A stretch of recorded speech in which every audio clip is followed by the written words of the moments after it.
videos pueden verlo en YouTube en las iniciales de Unidos por Cristo y María, UPCM oficial. Pero también nos pueden llamar a ¿qué número, mi querida Juanita? Sí, nos puede llamar al 209-225-2317. Muy bien. Para sus preguntas. Creo que Chavita va a estar contestando, ¿verdad? Sí, aquí también está. A través de Facebook ustedes pueden poner sus comentarios y preguntas. No sé si puedas verlas en el prompt, pero también pueden hacernos ahí sus comentarios, sus chismes, aclaraciones, dudas, inquietudes, quejas o qué sé yo, contarnos chistes, adivinanzas. Recuerden que si cuentan una adivinanza, denle la respuesta a quien les conteste, no a mí, pero vamos a tratar de trabajar con ello. Bueno, hoy un sacerdote muy querido de Colombia, el padre Jorge Arboleda, está cumpliendo 26 años de sacerdocio. Él fue ordenado allá en Colombia, pensaba trabajar en Colombia cuando resulta que había una escasez de sacerdotes de habla hispana en esta diócesis de Stockton. Entonces el obispo Blair hizo una invitación a sacerdotes colombianos a que vinieran a trabajar aquí, y desde entonces el padre Jorge Arboleda ha estado trabajando aquí. Él es el administrador parroquial de la parroquia de San Joaquín, así que le mandamos saludos, y quienes lo conozcan, háblenle por teléfono, felicítenlo y demos gracias a Dios por esa decisión de este gran hombre que decidió servirle a Dios de todo corazón. Así que muchas felicidades al padre Jorge Arboleda. Bueno, ahorita estoy sufriendo las causas de lo que significa una mala práctica en los servicios médicos, de la burocracia y de la mala información. Ayer sufrí una terrible curación muy mal hecha. Los doctores no tenían ni idea de lo que estaban haciendo. Me ubicaron la manguera que me drena, la colocaron en un lugar equivocado. Ha estado bloqueado y dependo de esta máquina que me está drenando, pero que no me está funcionando ahorita.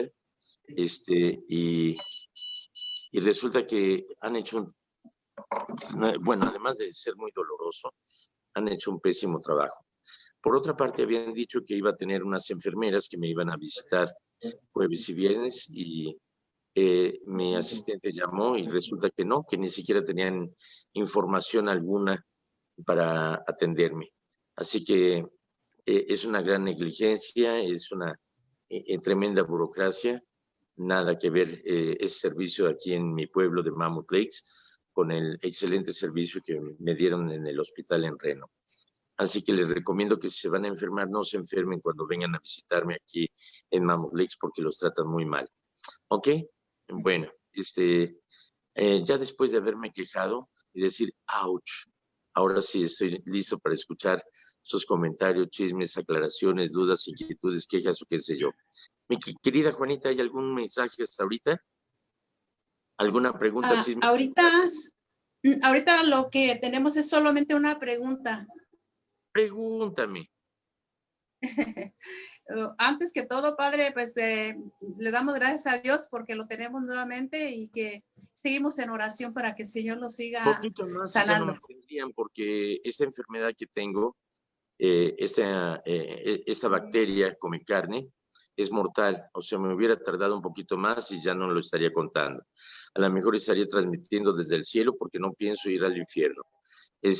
Pero no, sí es mortal. Estoy a punto de morir, pero bendito sea Dios, pues aquí andamos todavía dando lata. No tengo miedo a morir, de hecho estaba de lo más tranquilo, y dije, bueno, pues Señor, gracias por la vida y la calidad de vida que me has dado. Cuando tú quieras, estoy en tus manos. No hay que tener miedo a la muerte, sobre todo cuando tenemos la conciencia en paz y tranquila. Sabemos que la muerte no existe sino para la vida eterna. La vida no se acaba, se transforma. Así que en lugar de pensar en la muerte, hay que pensar en la vida como un regalo que Dios nos da cada día. Es por eso que los gringos le llamamos present, porque es un presente, es un regalo que Dios nos da. El día de hoy es un regalo que Dios nos da. y hay que vivirlo en plenitud. Así que gracias, mi querida Juanita. ¿Qué pregunta, chisme o comentario tenemos ahora? Bueno, es una pregunta, les hago la invitación también a ustedes que están ahí en esta página de Unidos por Cristo y María. Si que gustan hacer sus preguntas, pueden hacerlo aquí en nuestra página Unidos por Cristo y María. Y mire, la pregunta, o más bien es una inquietud que tiene una mamá. Dice que no tiene por ejemplo, como paz. De repente viene eso a ella, que no tiene paz porque uno de sus hijos se separó, estaba casado por la iglesia y no tiene como esa paz. ¿Qué le ayudaría? Él está haciendo todo lo posible, ¿verdad? Para seguir hablando con él. Es muy buen hijo, ante todo es un muy buen hijo. Me estaba comentando, muy buen papá, pero hubo esta situación en su vida de que parece que se casó pues siendo como dice que ella ha escuchado, ¿verdad? Cuando hay temas sobre de esto que ustedes hacen y que en dado caso como que ella mira que fue el punto donde pasó en su hijo, se casó siendo teniendo un embarazo su esposa y eso, y cosas así. Bueno, ok. Me hiciste que me acordara de cuando el presidente Luis Echeverría estaba haciendo oración y entonces Dios se le manifestó y le dice, Luis, ¿qué quieres que te conceda? Le digo, Señor, dame la paz. ¿Sí que no te conformas con Cancún? Bueno, ¿cómo obtener la paz? Primeramente, hay que ver que muchas veces nos hacemos responsables o queremos controlar la vida de los demás, cuando que realmente debemos de ser responsables de nuestra propia vida. Es decir, me imagino que usted como mamá educó a su hijo de la mejor manera, pero su hijo tomó decisiones equívocas o correctas independientemente y quiso asumir su responsabilidad.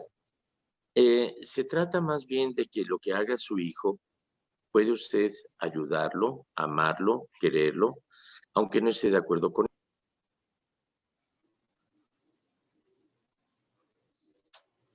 él. Debe de asumir y debe de responsabilizarse.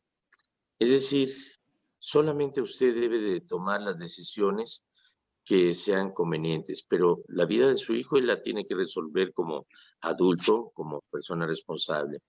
Ore por él, pida a Dios por él, apóyelo, quiéralo mucho, pero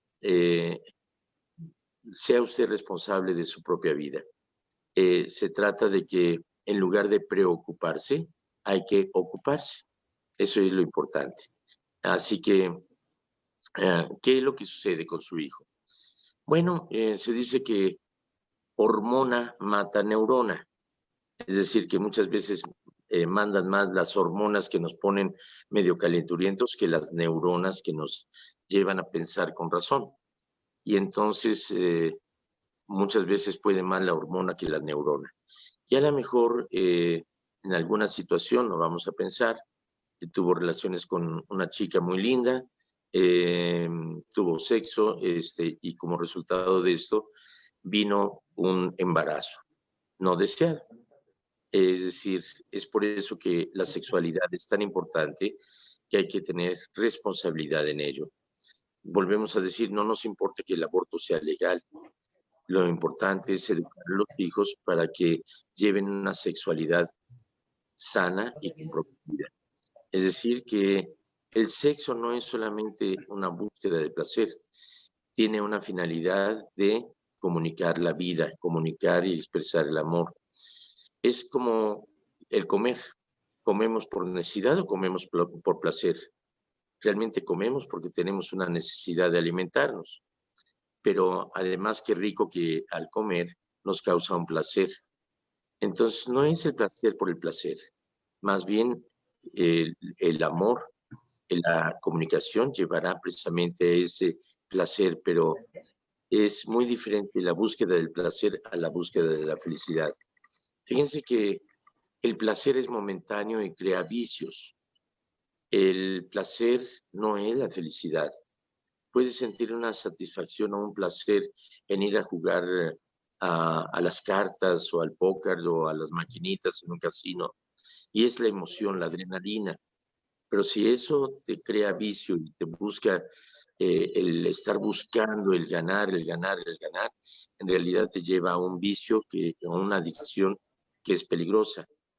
Si el compartir una buena copa de licor con algún amigo, una cerveza, te causa un placer en la relación de entorno de la amistad, la chorcha, la alegría, relacionas un sentimiento de alegría con el placer y buscas estar satisfaciendo esa necesidad de tener placer.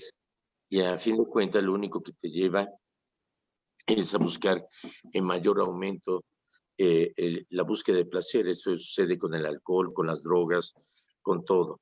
Y llega un momento en que nuestro cerebro ya no crea una rutina, y esa rutina pierde la sensación de placer inicial y busca aumentar el placer de alguna forma.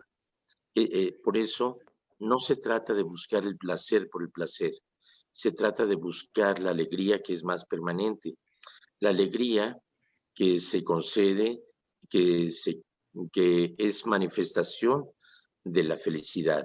Y la felicidad es un reto a alcanzar.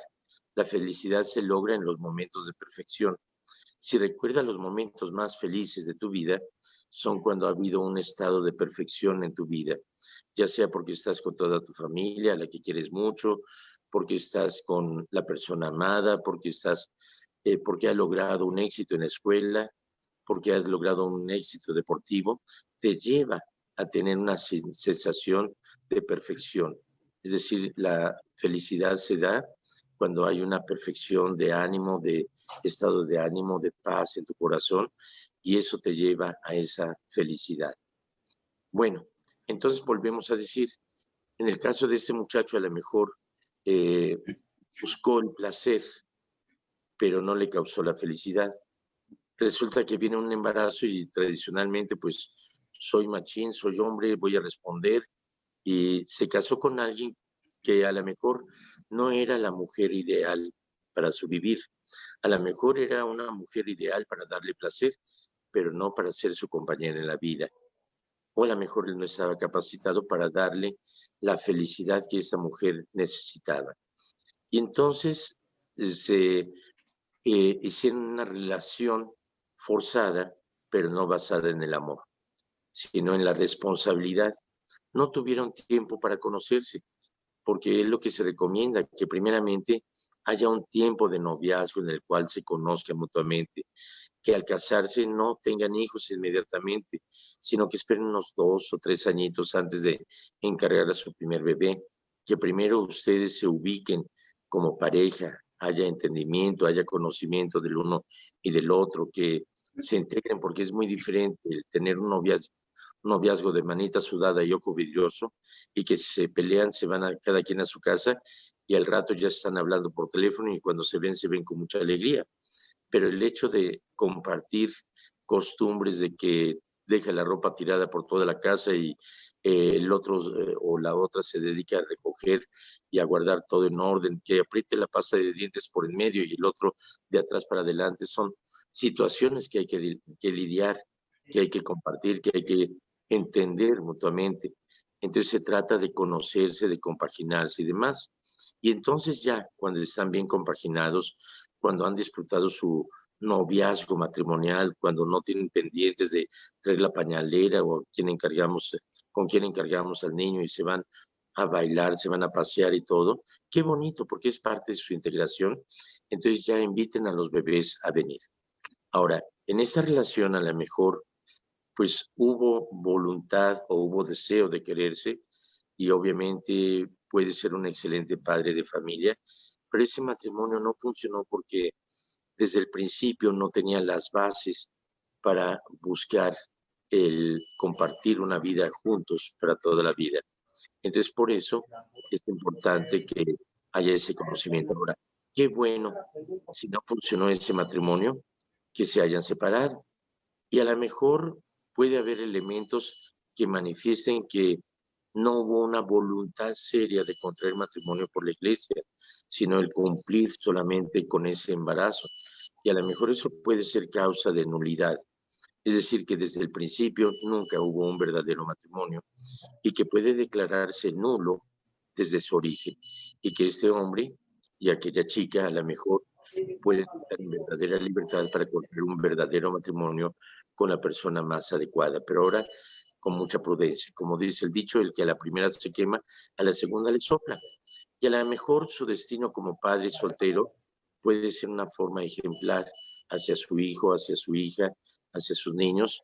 Y yo creo que no debe de terminar con odio esa relación que empezó quizá forzada, pero que tuvieron mucho que compartir, que pueden ser buenos amigos aún estando separados y pueden ser buenos amigos en lugar de pésimos esposos. Así que, señora, llene de paz su corazón, considere que usted ha hecho lo mejor posible, ore por su hijo, por la felicidad de su hijo y apóyelo para que sea un padre ejemplar, que sus hijos digan, cuando sea grande voy a ser como mi papá, o cuando sea grande ojalá que tenga un esposo como tan bueno como mi papá lo es conmigo. Entonces, el papá tiene esa responsabilidad de ser un hombre de Dios, un hombre bueno y un hombre ejemplar. Así que, señora, usted ha dicho que su hijo es muy bueno, pues qué bueno. Así que no se preocupe, llénese de paz y realmente no está condenado a irse al infierno. Mientras no ande de lingui y no se manifieste que su matrimonio ha sido nulo, entonces que actúe con prudencia y que a lo mejor pueda encontrar la mujer adecuada para vivir el resto de su vida con ella. ¿Ok? Muy bien. Mi querida Juanita. Gracias, padre. Sí. ¿Qué otra pregunta? Sí, dígame. Mire, la siguiente pregunta, preguntan que si, ¿cómo se dividió la iglesia católica, ortodoxa y anglicana? Uy, es una historia muy larga. Pero sí, un breve, no, algo bueno, breve que nos ayude. En primer lugar, porque al mismo tiempo Cristo nos ayuda a todos. Cristo no fundó muchas iglesias, solamente una. Le dijo a Simón, tú eres piedra y sobre esta piedra edificaré mi iglesia y las puertas del infierno no prevalecerán contra ella. Te doy las llaves del reino, lo que ates en la tierra, atado será en el cielo, lo que desates en la tierra, desatado será en el cielo. Por lo tanto, Pedro asumió el ser el jefe de los apóstoles. Pero Cristo fundó una sola iglesia, no muchas. Hubo, sin embargo, varias diferencias, varias herejías, varios conceptos equívocos, y es por eso que la iglesia se reunía en concilio y definía lo que era lo correcto, lo que era recto, es decir, es el magisterio de la iglesia basado en los apóstoles, y con el tiempo hubo situaciones que hubo divergencia. Por ejemplo, influye mucho lo político. Constantinopla venía a tener la competencia con Roma, con el Vaticano, y era una diferencia de poder ahí. Lo que causó este cambio en el año 1050 fue acerca de la concepción de el término de María como Madre de Dios o como Madre de Cristo. Los ortodoxos consideran que María es Madre de Cristo, pero no es Madre de Dios, es decir, es Madre de la humanidad de Cristo, pero no de la divinidad de Cristo. Entonces, es una cuestión de teología ahí, que si era la Theotokos o la Christotokos. Finalmente se definió que María es Madre de Dios. Ahí es donde se agregó en el Ave María, Dios te salve María, Madre de Dios. Dios te salve María, llena eres de gracia, el Señor es contigo. Bendita eres en las mujeres y bendito es el fruto de tu vientre, Jesús. Santa María, Madre de Dios, es lo que se agregó a partir de esa disolución. Ruega, Señora, por nosotros los pecadores. Bueno, yo no entendía muy bien ese concepto y yo decía, bueno, es que María es madre de Cristo, es decir, madre de Dios sería como hacer la madre del Dios creador, de Dios Espíritu Santo, de Dios Hijo, o sea, como que sería antes que Dios, o sea, como que es muy impreciso ese término, pero es más bien refiriéndose a Cristo en su dualidad, que es verdaderamente Dios, verdaderamente hombre. Queriendo explicarme eso, un padre en el seminario me dijo, a ver, ¿tu mamá es la mamá del cuerpo de Jorge o es la mamá de Jorge? Ah, pues está interesante eso, es decir, Jorge no es solamente un cuerpo, es espíritu y cuerpo, alma y cuerpo. ¿Qué es un don de Dios? El espíritu, el alma que nos da la vida aquí en este mundo. Entonces, en el mismo sentido, no podemos separar esa divinidad y esa humanidad de Cristo, porque Cristo es verdaderamente Dios y verdaderamente hombre. Entonces, al decir que María es Madre de Dios, se refiere a Cristo en su naturaleza divina y humana. Cristo ya existía desde el principio. Se manifiesta en el Génesis, cuando Dios dice, haya luz, y esa palabra haya, fiat, hágase, es la palabra que está creando con Dios. En el capítulo 1 de San Juan menciona, en el principio existía la palabra o el verbo, y la palabra era Dios, y la palabra estaba con Dios. Todas las cosas fueron hechas por la palabra, y sin la palabra no existiría nada. Entonces esa palabra que está creando con Dios es Dios. Posteriormente dice, y la palabra se hizo carne y vino a vivir entre nosotros. Esa palabra que está creando con Dios es Dios. Jesucristo, posteriormente en Juan capítulo 17, clama al Padre diciendo, Padre, dale la gloria a tu Hijo, esa gloria que le diste desde el principio, cuando creó el mundo, cuando creaste el mundo. O sea que Cristo está desde el principio creando con Dios porque es Dios. Entonces, a partir de esa discusión de que si María era la madre de Cristo o la madre de Dios, fue que se separó en el año 1050 la Iglesia ortodoxa de la Iglesia católica. Y cuando vino el Papa Francisco a México, él hizo escala en Cuba y gracias a Raúl Castro y gracias a Putin, fíjate qué bonito, lograron reunirse con el patriarca de Alejandría en Cuba. Y el Papa Francisco dijo, hermano, qué gusto reencontrarme contigo. Y se dieron un abrazo, después de que la Iglesia Ortodoxa y la Católica no se habían hablado en más de 1000 años. Entonces, qué bonito fue ese reencuentro. Ahora, ha habido otras separaciones en la Iglesia. Entre ellas fue cuando el monje agustino Martín Lutero visitó el Vaticano cuando se estaba edificando la Basílica de San Pedro. Y entonces se concedían indulgencias de parte de la Iglesia a quien donara para la construcción del Vaticano. Entonces, este monje alemán se escandalizó. ¿Cómo? Se están vendiendo indulgencias para ir al cielo, o sea que los que tienen dinero pueden comprar su ida al cielo y los que no tienen no. No se trata de eso, él lo entendió mal.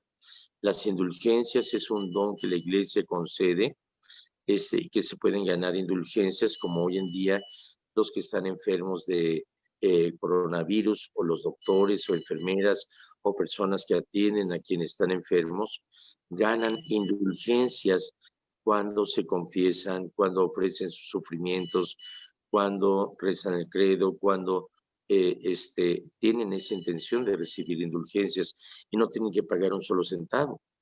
Cada año jubilar, como el reciente que fue el año de la misericordia, se ganan indulgencias al pasar por la Puerta Santa, pero con la intención precisamente de comunicar, de confesarse, de asistir a misa, de rezar el credo, y se ofrecen esas indulgencias. Sin embargo, Martín Lutero, a partir de esto, empezó a poner una serie de cuestionamientos a la Iglesia, muchos muy válidos. Se puede decir que se adelantó al Concilio Vaticano II. Por ejemplo, empezó a pedir que la Biblia, que había sido traducida por San Jerónimo de los idiomas originales, el arameo, el hebreo, el griego, se las tradujo al latín, porque era el idioma que todo el mundo hablaba. Entonces ya en el siglo XVI, pues ya nadie hablaba latín. Entonces Martín Lutero pide que se traduzca la Biblia al lenguaje original. Pone que el celibato todavía no estaba definido, pero pide que los sacerdotes tengan la opción a contraer matrimonio. Pide varias cosas. Y esto llevó a Martín Lutero a que fuera citado para aclarar sus puntos. Pasaron muchas cosas, finalmente no aceptó, y al no aceptar, entonces se le declaró excomulgado, es decir, fuera de la iglesia. Se confirmó que él estaba actuando fuera de la iglesia. Eso es lo que es la excomunión. Entonces él logró que hubiera varios que lo siguieron, y entonces en Alemania logró que se ejerciera la religión que él creaba, la religión luterana, pero como se les pusieron restricciones, por eso se les llamó protestantes, porque protestaron ante esas restricciones. Y en términos general, pues a partir de ahí surgieron más iglesias, como la calvinista, como muchas otras. Sin embargo, muchos países se opusieron a ese cambio, entre ellos Francia. Por eso Francia fue llamada hija predilecta de la Iglesia, porque permaneció fiel a la Iglesia combatiendo los errores del protestantismo. Incluso el rey Enrique VIII hizo unos escritos muy bellos sobre la Eucaristía, hizo composiciones hermosísimas, eucarísticas. Uno de ellos es un villancico que conocemos.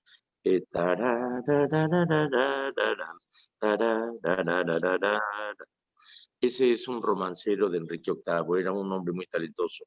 Yo no lo soy, pero él sí.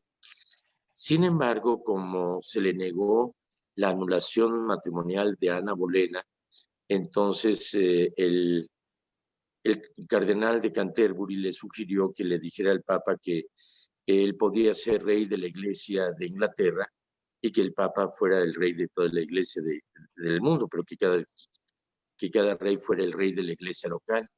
Y el Papa le dijo, pues ya no andes fumando de eso, ¿eh? ¿Qué te has creído? Entonces no aceptó eso. Entonces el cardenal de Canterbury le aconsejó a Enrique VIII que se separara y que hiciera su propia iglesia, y que él era el jefe de la Iglesia de Inglaterra, de la Iglesia anglicana, en la cual la jefe de la Iglesia anglicana es la reina Isabel de Inglaterra. Fíjense nada más en manos de qué iglesia está, en una iglesia donde hay divorcios, infidelidades, crímenes y demás. Entonces, sin embargo, la Iglesia anglicana es muy cercana a la Iglesia católica. Incluso ha habido sacerdotes anglicanos que se han convertido al catolicismo y viviendo con su esposa y todo, se les ordena sacerdotes de la Iglesia católica y ejercen el ministerio sacerdotal como católicos apostólicos romanos, aunque estén casados y con hijos. De ahí ha habido más separaciones, y más que separaciones ha habido sectas que han surgido de la nada por alguno que dice, no, es que yo voy a fundar mi propia iglesia, y entonces ya no es la iglesia de Cristo, obviamente, es una iglesia espontánea que ha surgido por un fundador. Y si nos ponemos a ver en la historia de la iglesia o en la historia de las religiones, casi todas tienen un fundador. Y yo le hago más caso a Jesucristo, que es el fundador de mi iglesia, que a cualquier otro que fundó su propia iglesia. Entonces esa es la historia breve de estas separaciones, ¿ok? Pero exija siempre lo original, la auténtica, la única, fundada por Cristo. Diga no a la piratería, come frutas y verduras. Ok, mi querida Juanita. ¿Hay alguna otra pregunta? Muchas gracias, padre. Sí. Muchas Por gracias. cierto, Antes que recordé de un todo. chiste, espérame, porque Sí, sí, había un niño católico y una niña protestante que iban a la escuela, sí. y un día deciden escaparse de la escuela e irse de pinta, y se van al río a nadar, pero pues no traen traje de baño y se ponen curaditos. Y el niño le dice a la niña, nunca pensé que hubiera tanta diferencia entre católicos y protestantes. Bueno, ahora sí, Sí, mire, pregúntame. Marta Pardo le da gracias a Dios porque esté bien. Y aquí le tengo la siguiente Saludos a Marta Pardo y pregunta. ten en cuenta, Martita, que mis oraciones las ofrezco por tu buena salud, mis dolencias y todo, para que el Señor te conceda una muy buena salud. Muchísimas gracias. Marta es una muy querida amiga de la Ciudad de México, que conocí desde mis tiempos de seminarista cuando estaba con los grupos juveniles. Ella, una gran amiga desde entonces. Así que muchos saludos a Marta Pardo. Gracias. Mi querida Juanita, ahora sí, ¿hay alguna otra pregunta, chisme o comentario? Claro que sí, le preguntan que si el apóstol San Juan escribió el libro del Apocalipsis o fue otro Juan. No, de hecho, el discípulo amado de Jesús escribió el Evangelio después de haber escrito el Apocalipsis, cosa muy curiosa, y también escribe algunas cartas apostólicas. Es el tiempo en que está desterrado en la isla de Patmos. Muy seguramente la Virgen María lo acompañó en ese destierro. Recordemos que es Nerón el que está persiguiendo a la iglesia. Él escribe el Apocalipsis en una visión profética, recordando esas visiones de los profetas del Antiguo Testamento, y en los cuales esas visiones proféticas, simbólicas, Juan utiliza mucho en su forma de escribir el acróstico, el verso, el ritmo.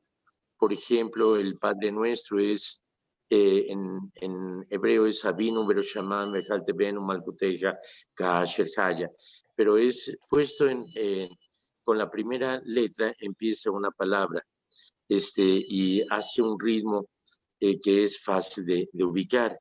Eh, Sin embargo, utiliza mucho los signos de la cábala, es decir, que es común en el lenguaje hebreo, tiene un valor numérico, cada número tiene un símbolo. Por ejemplo, los 144,000 que han de ser salvados, no quiere decir que sean exactamente ese número, sino que es más bien la expresión de un número incontable, infinito, o sea, no hay cuenta, es una multitud innumerable, es una multitud grande. Recordemos que la forma de escribir hebrea en su literatura es exagerar.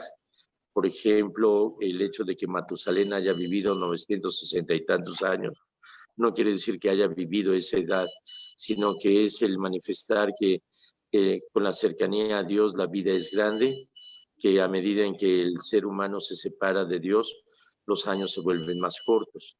Cuando menciona que Saúl mató a 1,000, pero David mató a 10,000, es una exageración, no quiere decir que haya sido ese número. Sin embargo, Juan escribe mucho con esos números simbólicos. Cuando habla de la bestia, el anticristo, dice su número es el 666, o sea, es el número de teléfono de Nerón. No, no es cierto. Es el número simbólico. Si contamos, por ejemplo, que el alefato da la equivalencia a un número. Alef es 1, Bet es 2, Dalet 3, G, o sea, Alet, Bet, Gimel, Dalet, G, Wow. El número 6 es Wow. Y 3 veces Wow es Wow, Wow, Wow. Por eso Nerón tiene nombre de perro. Wow, wow, wow. Bueno, no. Más bien es el número simbólico que se refiere a Nerón. Sin embargo, dirá que el anticristo, San Pablo dirá, el anticristo ya vino y va a seguir viniendo. Todo aquel que se opone a Cristo es el anticristo. Entonces estamos hablando que hay una serie de números simbólicos y hay una serie de simbolismos que no son entendibles, sino para aquel que cree, para aquel que está involucrado en la fe, en el ambiente judeocristiano. Por ejemplo, cuando habla del cordero y la novia del cordero, dirán, ah, caray, pues ha de ser algún rancherillo que tiene borregos, tú. Pues quién sabe, pero nosotros sabemos muy bien que el Cordero de Dios es Cristo, la novia del Cordero es la iglesia. Son esos simbolismos que utiliza en el libro del Apocalipsis. A fin de cuentas, descubre una profecía que está por cumplirse hoy, dentro de 1000 años, o cuando a Dios le dé su regalada gana, que es el regreso de nuestro Señor Jesucristo, la parucía de nuestro Señor Jesucristo, el regreso triunfante, que lo esperamos con gran alegría y por eso decimos, Maránata, ven Señor, te esperamos. O sea, puede ser hoy o puede ser dentro de mucho, pero por si las moscas, que Dios nos pesque confesados, así que más vale que se porten bien porque no sabemos el momento en que una bacteria come carne les pueda afectar y se mueran. O cuando hasta de una patada de mosca nos podamos morir. Juan escribió cartas apostólicas hablando de una forma muy hermosa, pastoralmente, a la comunidad cristiana. Y también escribió el Evangelio, pero a diferencia de los otros evangelistas que hacen una sinopsis de lo que hizo Jesucristo del Evangelio, Juan más bien da una interpretación muy teológica, va al punto de la enseñanza y juega con las palabras, redondeando y haciendo énfasis en lo que es la palabra, ¿no? Por ejemplo, ese verso de Juan capítulo 1, en el principio, y el verbo era con Dios, y el verbo era Dios, todas las cosas fueron hechas por él, y sin él nada existiría de lo que fue hecho, ¿no? O sea, es una forma de jugar. También cuando Cristo dice, en capítulo 8 de Juan, dice, yo soy el pan vivo que ha bajado del cielo. El que come mi carne y bebe mi sangre tendrá vida eterna. Y dice, cuando habla, yo les digo que Abraham quería ver este día, al verlo se regocijó. Dice, oye, tú no llegas ni a los 50 años y dices que has visto a Abraham. Les aseguro que antes de Abraham soy yo. Y utiliza la palabra Yahvé, soy yo soy el que es. O sea, se declara a sí mismo Dios. Es una forma de jugar con palabras y demás. Entonces, en lugar de los sinópticos, Juan escribe más bien de una forma simbólica, poética, teológica, más profunda. Y además, como él es el que escribe el Evangelio, pues también se declara el amado del Señor, el discípulo que Dios amaba. Pues no hay quien lo contradiga, él lo escribió, pues está bien, así será. ¿Ok? Entonces espero haber contestado un poquito lo que significa este Juan, ¿ok? Sus escritos. Gracias, Padre. Gracias Las por todas pecadoras, sus... Juanita. Gracias Oye, por por todas sus... cierto, andas Sí. muy elegante y el uniforme de hoy es rojo, ¿verdad? Bueno. Muy bien, Sí, te ve Padre. muy bien. Muchas gracias, Padre. Gusto que esté bien. Por ahí le mandan decir que están saludos, Gloria Rico, de Lemos, de su, Qué ahí, rico. su parroquia, que donde estuvo antes, sí, Fátima. Por pues, cierto, se llama gracias como por todas sus respuestas. Gloria Rico se llama como la secretaria de Jesús. Oh. Sí, se llama Gloria, ¿sí sabías o no? ¿Sí? La secretaria ¿No? de Jesús se llama Gloria, porque dice, y vendrá con gloria a juzgar a vivos y muertos.